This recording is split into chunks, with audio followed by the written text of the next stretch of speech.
Doug Karsch, Scott Anderson, 97.1. 248-539-9797. Talking a little bit about these NBA rankings that have the Pistons ranked as the number one team in the NBA. I think Detroit loves this team, and I don't think we have gone that far. I think for the most part, Piston fans have been pleasantly surprised. Think they get more credible and credible all the time. But do you think of yourself, the Pistons, as the favorite to win the NBA? Do you think that you're the team that should win the NBA? You think this roster is the best in the NBA? Can you imagine if it is with this youth? It's exciting. I mean, look. It's intoxicating to think that this could be the start of something dynastic if they could do that. But that's I think, getting that. Then we start to get ahead of ourselves. But they haven't won a playoff round yet. Right. Exactly. But I look at this team in the Eastern Conference, and I say it's the best team in the East. And I feel confident with that. Despite that Cleveland added James Harden, I think that makes Cleveland better and tougher. I think the Pistons are just a better team. And I think they're better than the Knicks. I think they're better than Boston. So those are the top four teams in the Eastern Conference, and I like the Pistons' chances definitely of getting to the NBA Finals. And once you get there, it's anybody's guess of what's going to happen. A lot of that's going to be dependent on how the game is called.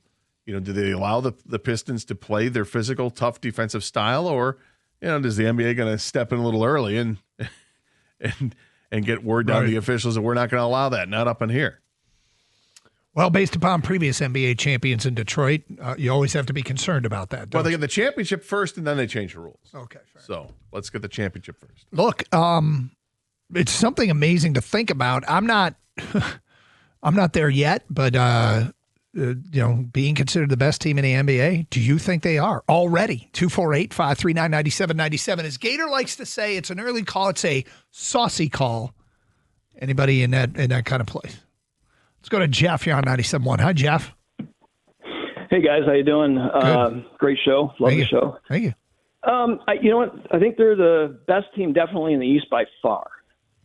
I still think they have to work against the best teams of the West. And again, like you guys are saying, they're going to come up and play those guys here pretty quick. But one of the things that I think that holds them back is the fact that, all right, they play defense. Their defense is incredible, and it covers up one of their little flaws. And we've many people have talked about it. You guys have talked about it, but it's the shooter, the secondary shooter outside of McKay, Cade coming in or being in. But it's that secondary. We need somebody to fill up these gaps because they go scoreless for like 4 minutes. Their defense is not letting them score, but they're also not scoring for like 4 or 5 minutes. It's ridiculous. It's very much of a concern. Now, you said shooter. Do you mean shooter or you mean score? Because, Duncan Robinson's... Yeah. No, I get you. Yeah, score. Okay, fair enough. Yeah. We got some decent shooters because what happens is, to me, is they look and they try to find, it's either Green or Duncan or, now LeVert's back. If one of those guys gets hot, and that's the whole thing, is you got to go through a period of time to see who's going to get hot. And because sometimes Green will just light it up, and another night, LeVert, because he's very aggressive on the offensive end. So, but anyway, it's their defense is awesome. That's why I say it kind of covers that up, which is great. Well, maybe we're at a point, Jeff, and thank you for the phone call. We're too close to it. One thing that you learn is don't be afraid to be wrong. Like, we've done this for a long time. If you really have a gut feeling that you can back up and make a good argument for, roll with it. I'm not ready to call them the best team in the NBA, okay? I think it's cool that they're included in this conversation. I think it's cool that the Athletic put them there, but they're not the Vegas favorite at this point. One of the things that adds to their credibility is the amazing amount of man games that they have missed, and still it hasn't slowed them down. What do we say? They are 40-13. Is that the record? 40-13. So they played 53 games. Okay. Tobias Harris has played 37 games. They don't have any players. They have one player that's played in every game. Care to venture a guess who the only Piston is to play in every game?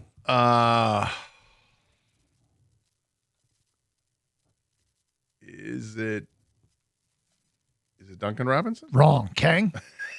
I'll go Javonte Green. That's correct. Oh, Doug's favorite. Yep. Did you know that? No. Okay. It's just in games I've watched, he's always there. Duncan Robinson has played in 51, and those are the only two that have played in over 50. They played 6 games without Cade. They played 9 games without Duran, and that's going to get bigger. They played like 20 games without Tobias, 4 games without Asar, 5 games without Isaiah Stewart. That's going to get bigger. Ron Holland's been missing time. He's been out for a while. Anyway, it doesn't slow them down. No, they're a deep team. They can roll out different lineups, and it doesn't matter who's playing because they win more than they lose, obviously, but you can tell by their record.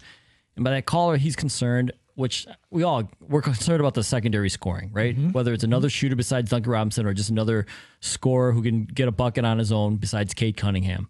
But through all those concerns, they still have the best record in the NBA, which for this guy's argument, the Athletics argument, they are the best team in the league because they're able to do this. When their defense is there every night for the most part. If their offense is on, they're going to win by double digits. If their offense is off, they still win. They just don't win by as much. And that's what the best team in the league does. Now, I personally don't think they're the best team in the league. I think it's either OKC or the Spurs. But the best team in the East, I think we can all agree on that.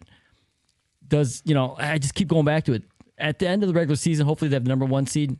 Does that translate into playoff success? And it is a different game. Their physicality is something that's going to come up in every series. I think that they've got the player that maybe contributes more than anybody else does between those 3 teams. When you look at Oklahoma City, San Antonio, and Detroit, Cade Cunningham is averaging like 25 points a game and 9 assists per game. He's getting others involved. Where the other guys, Wembanyama scores a bunch, but he's not an assist guy. Gilgeous-Alexander, I guess he's obviously scores a ton, but again, not as many assists as Cade Cunningham. The Pistons are 10th in the league in scoring 117 points a game. They are 3 points back of Denver for the top spot. That's how tight things are. It's one shot. It's 1 3-pointer a game makes the difference between where the Pistons are right now or being the top scoring team in the NBA. They're getting it done because they've got a host of players that can come off the bench or be in the starting lineup and give you the secondary scoring when needed. They don't rely on one person to do it. Maybe you'd feel better about it if you knew that you had that guy that you could rely on. But the way this team is constructed with all the depth that they have, they got a host of guys that come off the bench and just step into the role of, hey, we need you to score. Okay, here we go. Here's Paul Reed getting it done. Here's Marcus Sasser getting it done. Here's, Karis LeVert getting it done. It's impressive.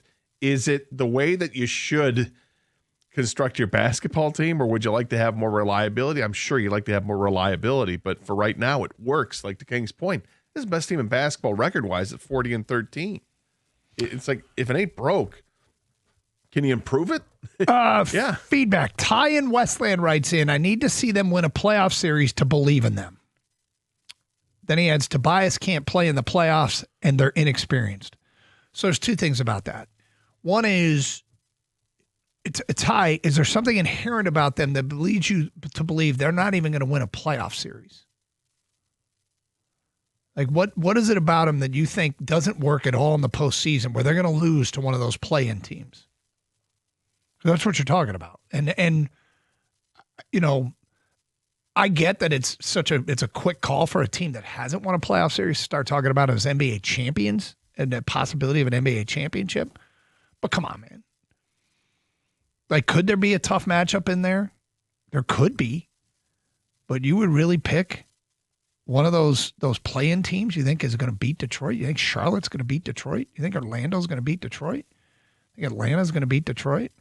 And as far as the Tobias thing's concerned, Tobias's reputation as a postseason performer has taken a massive hit because of what happened 2 years ago in Philly.